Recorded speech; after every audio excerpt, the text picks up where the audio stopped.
What's up, everybody? It's Bo here with another One Piece TV Talk. We got the penultimate episode, and just as predicted, we got the reveal of Nami's backstory and what's been driving her this entire season. But before I get into it, I want to let y'all know, stick around at the tail end of this little mini episode that we've got right here, because I got a little something special for you, so you're going to want to stay tuned for that. I mean, no spoilers, but it might have something to do with Loki TV Talk. I mean, it definitely has something to do with Loki TV Talk. Check out Loki TV Talk. Anyway, stick around for that. It's fun. But that's right. We get the reveal that, of course, Nami this entire time has actually, yes, been working with the fish pirates, the fish people pirates. I don't know the name of their crew. And, I've been of the mindset that perhaps the concept here is that she's playing the long game. Like, she's like playing everybody against themselves. But we see that while that's kind of true, she actually has been very forthright with the fish pirates. She wants to buy back the freedom of her village. She's willing to work her entire life to do it. She's finally gotten the money and she's ready to do it. And of course, we see that Shark Dude has a bit of an Uno reverse card up his sleeve. He's got to get Mouse Marine to go and get the money. And so she can't get the village back.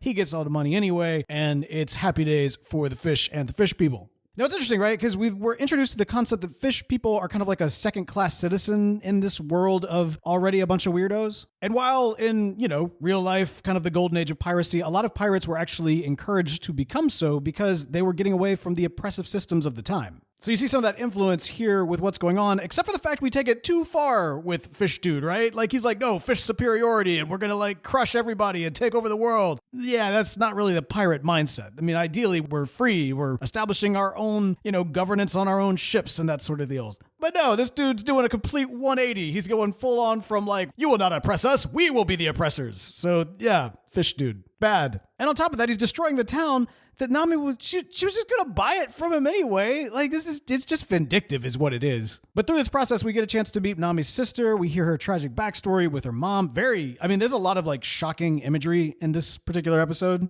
The mom getting shot and, like, right in front of her daughters. It's this massive traumatic event that we're seeing, and it's extremely shocking. And then, of course, later on, when Nami's like literally stabbing at the tattoo on her arm, I verbally jumped out of my seat on that one. I was like, whoa, okay, I didn't know that was about to happen. I thought something like that was going to happen, but that was, I don't know, it was a little too much for me. But you see where her head's at. She's been completely defined by this, like, tragic moment in her childhood and has literally given her entire life to the pursuit of freeing her people, her village, from this fish dude that she's had to be, essentially play second fiddle to pretty much her entire life. Now, I like that the Straw Hats are all kind of debating as to what exactly their relationship with Nami is right now. Like, is she somebody that is in need of rescue? Does she know her own mind? She said to leave her alone. She was evil all along and she played us. As all of these different kind of voices of theories of what's going on with Nami, we kind of get zero in on Luffy, who we've seen his growth throughout this entire season. He understands the weight that's kind of on him as a leader, or at least he's starting to understand that weight, but he's also true to who he is. In fact, the character study of Luffy is very interesting, right? Because, like, I've started to realize that what they're doing in this season with Luffy, he says he wants to be the pirate king, but we're getting this amazing display of, like, the most ideal leader, right? Like, the most, you see how he could be king, which is something I never really got my head around with the original concept of the show, right? Like, you get, the dread pirate dude, the original pirate king, right? And they kind of reference that dude in this episode. And he looks like the quintessential, like, big brawly dude, and he's got the piratey looks and, the gruff voice, and he's captured this big prize and everything else. And then you get this scrawny little wobbly kid who's so innocent, so happy-go-lucky. He doesn't seem anything like the kind of person that you would lift up to pirate level, let alone pirate king level. But he embodies everything that you would want in a king, right? Like, he's compassionate. He connects with people. He wants to understand what makes them tick. He wants to encourage them to do what makes them feel happy, what their calling is. And he's also able to rally around a bunch of misfits and individuals with all their uniqueness into one cause. But beyond that, in this episode, we get the exploration of what does it mean to see the authenticity in the people around you, right? Like, she says, like, the whole debate he has with Zoro, when you said you wanted to hear from her what she wanted, she says she wants you to go. And Luffy says to Zoro, so did you. You know what I mean? Like, it's this great depiction of Luffy seeking out what people authentically want. Like, who is their authentic selves? Because sometimes we lie to ourselves about that, right? Like, we lie about what it is we truly want. We lie about what our dreams are. We keep people at, arm's length and that sort of thing. Sometimes that's good. Like, we need that space. But sometimes we do that out of pain when what we really need is for people to hang on to us. I love the moment at the end of this episode where Luffy and Nami are together, and Nami she's like, I told you to go. He's like, you did. And she says, you don't know what's going on here. And Luffy, I love this. He's like, I don't. I love that. Come on. That's so, that's a true friend right there, because it's not somebody who's trying to like create the scenario of like, oh, I know how this is like because this happened to me this one time. No, I don't know what you're going through, but I'm here with you anyway because I see that you're hurting. In this sense, literally, because you're stabbing your arm.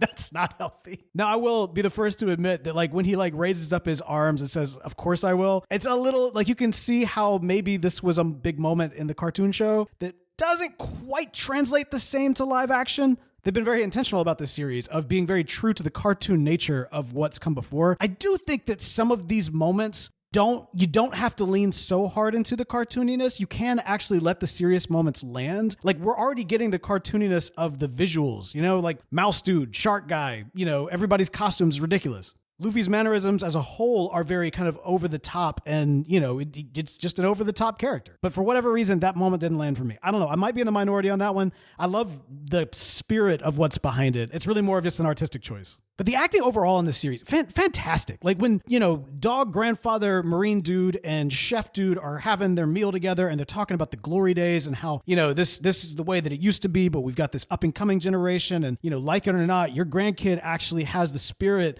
of a pirate king. Like I could see him being the new leader, and the granddad, you can see it in his eyes. Like he sees that too. He sees who his grandson could be, and he's afraid of it because he doesn't want his grandson to experience the same end, the same fate of the pirate king that came before. I really liked their dynamic. Like these two old salts on either side of the law, sitting down over a bottle of wine, over a steak, and just sharing stories and being very like authentic to each other. Authenticity is kind of the spirit of this particular episode, and finding the authenticity in all of these characters. Meanwhile, Koby and the son of the dude with the bowl haircut, I can't remember his name. They're getting drinks together. I don't know. Is there some chemistry there? I don't know. I don't like bowl hair dude. I don't want to like bowl hair dude.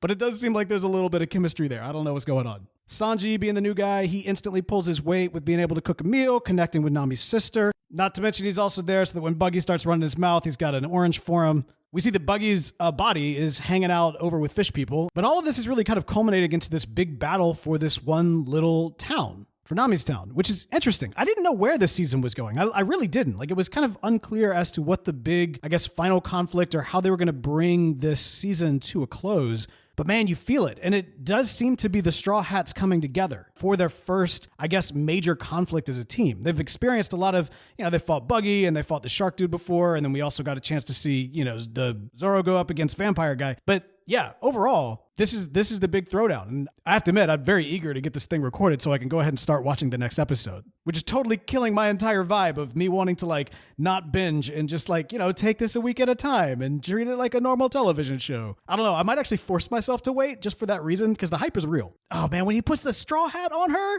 come on. Oh, I'm not saying I cried, but I was feeling it. It was emotional. It was an emotional moment. Man, love this cast. Love the just absolute, they're just giving their all into the truth of all these characters in the midst of the absurdity of this world. I mean, a fantastic series. I mean, who knows what the last episode is going to be about? I don't know. Y'all might already know because y'all might have already seen it. We'll know for sure next week because that's when I get a chance to watch the last episode. So stay tuned. Let me know your thoughts. Like I said, hang tight. I got a little Loki TV talk, something or another for you that's about to play right here after the music. Hey, be sure to follow me on Instagram if you like. Incognito is the place to do it. Links in the description for this episode. That is going to do it for me for this week, but don't worry, I'll be back in a splash.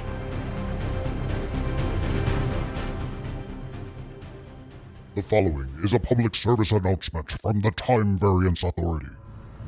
Do you find yourself constantly acting with mischievous intent? Have an affinity for gold and green? Does glorious purpose always elude you? If you answered yes to one or all of these questions, chances are you are a Loki variant. Do not be alarmed. The TVA is aware of your deviance and will be monitoring your movements at all times.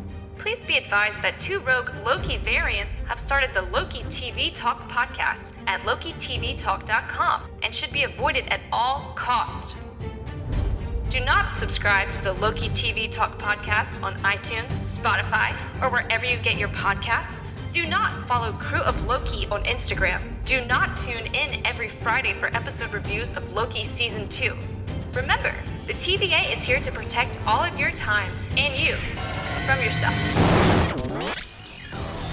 This is Lorraine, aka Loki Variant, RVJM91. And this is Bo, aka Loki Variant HTJM84, and we want you to check out the Loki TV Talk podcast. Join us every single Friday at LokiTVTalk.com and find your glorious purpose today.